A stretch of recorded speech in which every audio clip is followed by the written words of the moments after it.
And I've been all over the world. I've been to zoos, I've been to parks in Hong Kong, Japan, Thailand, Singapore, and Malaysia. And I've seen wild monkeys running in parks. I've seen wild people in parks and everything else. And I can say, and I'm very prejudiced, that Orange County parks may be the finest parks per acre in the whole world for what we offer the people that live in this county and people that come and visit in our county.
And I've been all over the world. I've been to zoos, I've been to parks in Hong Kong, Japan, Thailand, Singapore, and Malaysia.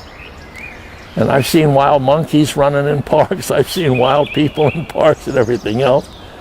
And I can say, and I'm very prejudiced, that Orange County parks may be the finest parks per acre in the whole world for what we offer the people that live in this county and people that come and visit in our county. I just always think about these parks, and I was lucky to work here almost 20 years. And working in the parks, I was one of the first rangers to start a lot of interpretive programs. We weren't doing that in the early days. We were just busy taking care of the people, developing the park, fixing the park up, making it safe, and doing that. Anyway, I started September 1st, 1964. It happened to be Labor Day. What a time. You know, this park was full to the brim with people, especially from LA. We had a lot of, well, Labor Day wasn't the worst, but I was assigned to special jobs. I had to go to the sheriff's department and get deputized, because at the time we had to be deputized. We had to, because we worked inmates, and you had to have a clean record, no criminal record whatsoever. You had to be fingerprinted and all that before you even could get the job.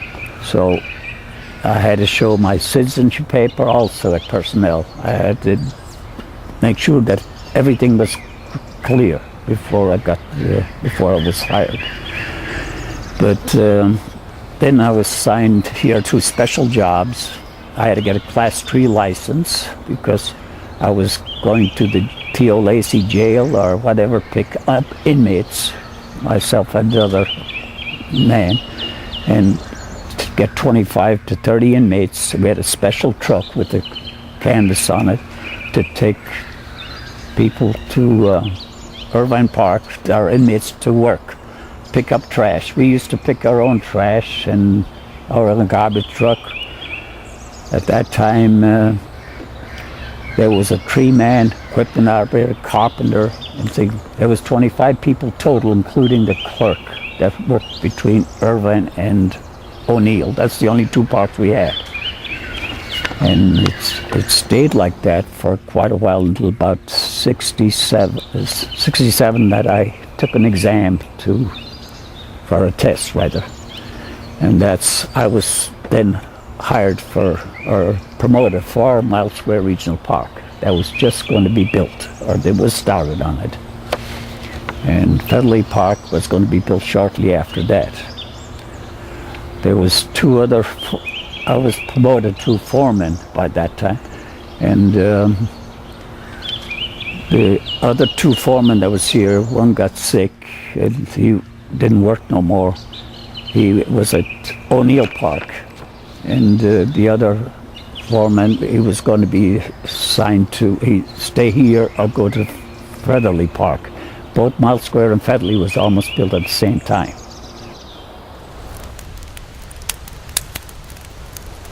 Did you ever have any types of emergencies to deal with, like lost children, storms, medical situations, or brush fires? Well, we had brush fires in the surrounding area, and Irvine Park was a fire camp in which they come in and all the firefighters would sleep out here in pup tents and so forth. And at that time we would close the park to visitors, which was a little bit of a problem because they'd be, oh, why can't we go in? You know? Well, you can't go in because I said so. And so, anyway, the firefighters would they'd bring in a big food truck and they would feed them here, and it was a real great camp out. Then we had the kids, along about this time of the year, for some reason or other, wanted to capture rattlesnakes. And we had a couple snake bites. And so get down and in the office with them, get them out there. I'd pick them up and take them to the office and meet the emergency crew there, and then they would take over there and get the parents in here.